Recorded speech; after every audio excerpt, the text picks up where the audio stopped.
ਤੇ ਲੋਕੀ ਕਹਿੰਦੇ ਇਕੱਲੀ ਜਾਂਦੀ ਹੈ, ਇੰਨੀ ਲੇਟ ਜਾਂਦੀ ਆ। ਮੇਰੇ ਦਾਦਾ ਜੀ ਆ ਉਹ ਕਹਿੰਦੇ ਸੀਗੇ ਵੀ ਨਹੀਂ ਜਾਣਾ ਹੈਗਾ, ਘੱਟ ਅਲਾਉ ਕਰਦੇ ਆ ਬਾਹਰ ਜਾਣ ਦੇ ਲਈ ਜਾਂ ਸ਼ਾਰਟਸ ਪਾਉਣ ਦੇ ਲਈ। ਤਾਂ ਫਿਰ ਮੰਮੀ ਹੁਣਾਂ ਨੇ ਵਿਆਹ ਦੇਣਾ ਸੀਗਾ 12ਵੀਂ ਤੋਂ ਬਾਅਦ।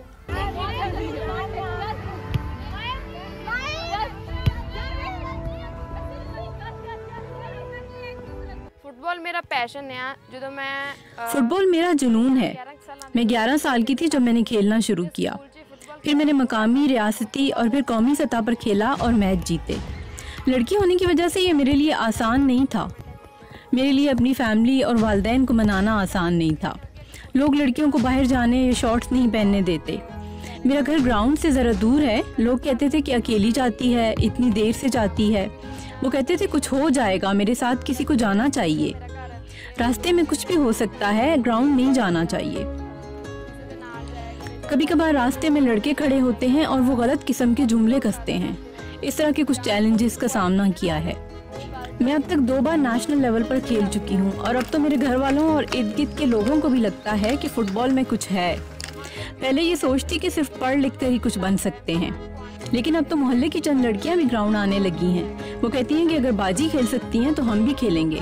इफ्स भी नहीं, जो दीदी खेलते तो असं भी खेलना है।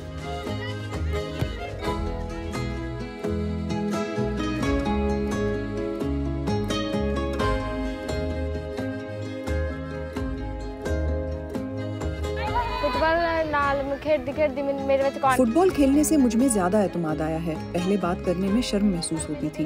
मैंने अपनी वालिदा से कहा कि मैंने रोज जाना है। वो तो मान गई, लेकिन मेरे दादा नहीं मानते थे। उन्होंने कहा कि हमारी लड़कियां बाहर नहीं जाती खेलने, हमारी लड़कियां शॉर्ट्स नहीं पहनती। उन्होंने मुझे बहुत मारा, लेकिन मैंने लड़ झगड़ कर अपनी अम्मी को मनाकर दोबारा प्रैक्टिस शुरू की। मैं एक गरीब फैमिली से ताल्लुक़ रखती हूँ। हमारे माली हालात अच्छे नहीं हैं। मेरे वालिद ने कहा कि मुझे काम करना पड़ेगा। अब मैं घरेलू कामों में भी अपनी अम्मी की मदद करती हूँ। अगर मैंने खेलना ना शुरू किया होता तो मेरी अम्मी ने 12वीं जमात के बाद मेरी शादी कर देनी थी। जब मैं खेलने के लिए ग्राउंड में आती हूँ तो मुझे लगता है कि इससे मैं अपने घर की गुर्बत ख़त्म कर सकती हूँ। फुटबॉल को देखकर मुझे अलग किस्म की ताकत मिलती है, अलग एनर्जी मिलती है।